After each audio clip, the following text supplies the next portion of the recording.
Gerry Dulac along with Ray Fittipaldo from Soldier Field in Chicago, where the Steelers lost for the fourth time in 6 games, 31-28. Our Steeler Report brought to you by Savinas, Kane, and Gallucci, mesothelioma and asbestos lawyers with 85 years of experience of getting millions of dollars for their clients. Go to sdklaw.com. And Ray, it looked like the Steelers might be able to come back at the end. We've seen Mason Rudolph do wonderful things. There's big ebb and flows to this game. Steelers had the big momentum shift in the first half. The Bears had it in the second. But in the end, it was just another loss in Chicago. They're 1-13 here all time. Yeah, this has been a miserable place for the Steelers over the years, Gerry. And I just think back to maybe some questionable coaching decisions in the first half and some missed opportunities in the first half. You know, Mike Tomlin decided to go for it on 4th and 1 at the Bears 31. They could have gone up by 10 there. Instead, they fail on a tush push, and the Bears go right down and score. And I thought that was the big momentum turn in this football game.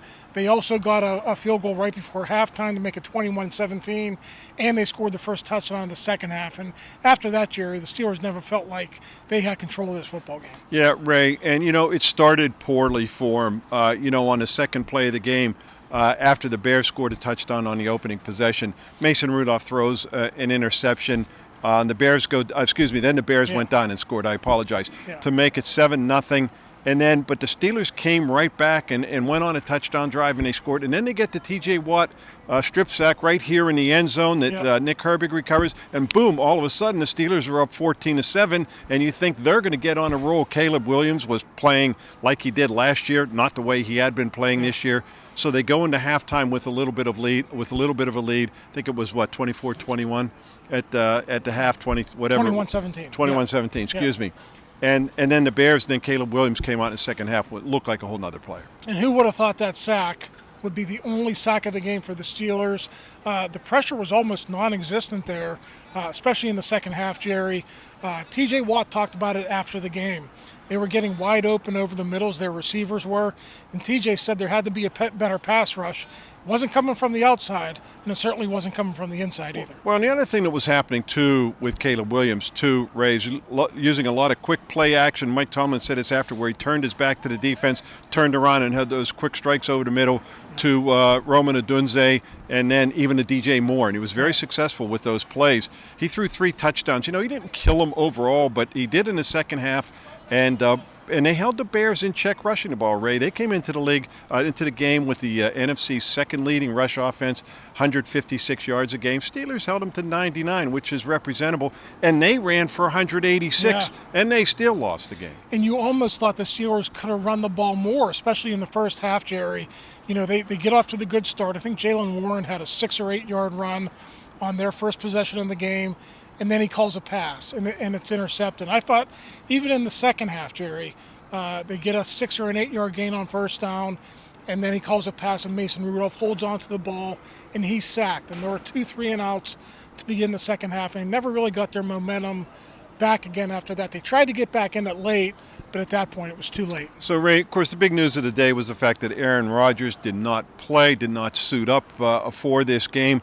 Steelers wanted to be very cautious with that injury. They wasn't medically cleared to play. They were going to wait another week. Mike Tomlin said after the game he fully anticipates Aaron Rodgers playing against the Buffalo Bills. So Mason Rudolph makes his first start for the Steelers since that 2023 playoff game after he rescued their season with 3 consecutive victories. We saw him come in last week in the game, kind of save and preserve that victory.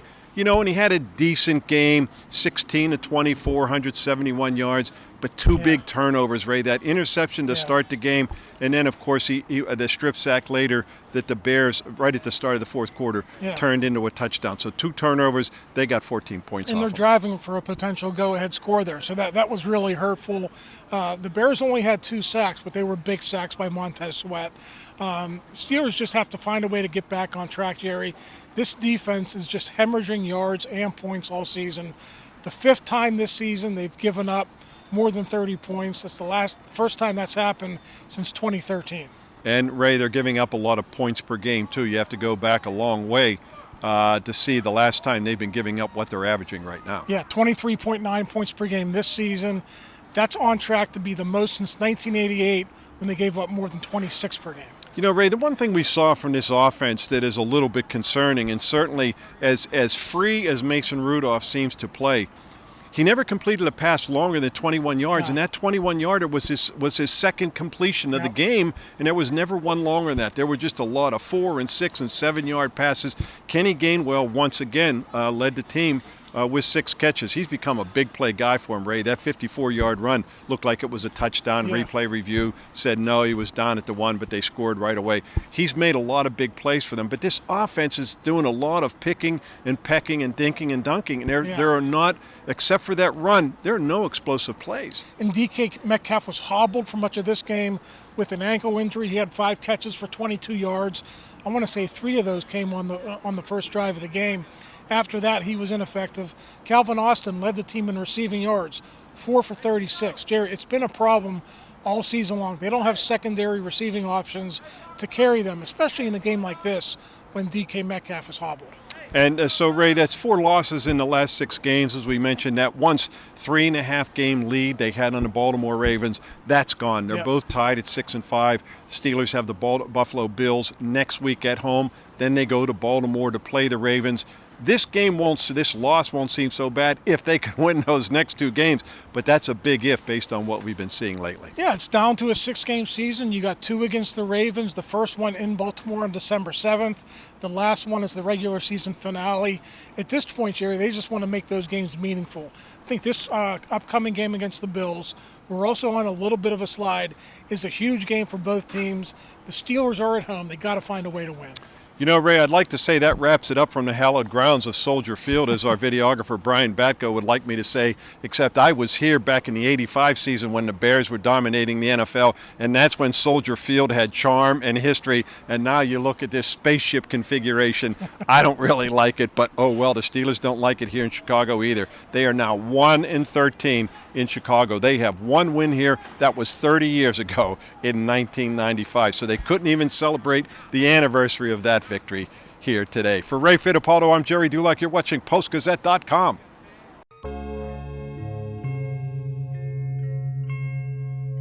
Thank you for checking out this content from Post-Gazette Sports. If you watch this video on YouTube, please like the video and subscribe to our channel. For all of the sports coverage the Post-Gazette has to offer, visit post-gazette.com.